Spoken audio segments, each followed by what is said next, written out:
বিভিন্ন সময় ব্যস্ততার মাঝে আমাদের অজু রেখেই বের হতে হয়, বা আমরা অনেকেই সচেতন থাকি যে এই কসমেটিক্স এর মধ্যে কোনো প্রকার এমন কোনো দ্রব্য আছে কিনা যেটাতে আমার অজু ভাঙতে পারে বা আমার গুনাহ হতে পারে। তো এই জিনিসগুলো কিন্তু একটা স্বস্তির ব্যাপার যে হালাল। হ্যাঁ, তো এবং আমি এই প্রোগ্রামের নামটা আপনজন কেন এটাও আমি জিজ্ঞেস করেছিলাম আমাদের কর্মকর্তাদেরকে যে এই প্রোগ্রামটার নাম আপনজন কেন। তারা তখন আমাকে বলেন যে এই প্রোগ্রামটার নাম আপনজন দেওয়ার সবচেয়ে বড় কারণ হচ্ছে এই আপনারাই হচ্ছে সবচেয়ে বড় আপনজন এই কোম্পানির।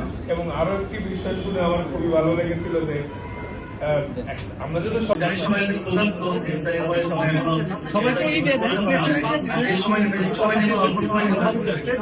আমি আমাকে এত বড় সুন্দর একটা আয়োজন ইনভাইট করার জন্য, সাথে আপনার স্টেজ তৈরি করার জন্য। সচরাচর আমাদের খেলা থেকে আসা হয় না, দেখাশোনা হয় না।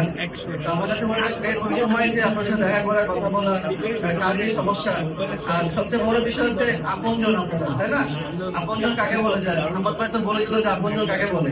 আপনজন বলতে হচ্ছে যে রিমার্কের ফ্যামিলি মেম্বার কিন্তু আপনারা, আপনাদের আপনজনই এই জন্য বলা হচ্ছে যে আপনারা এটাকে ফটো সেল করবেন, আপনারা এখানে বেনিফিট নেবেন, প্লাস মানুষের বেনিফিট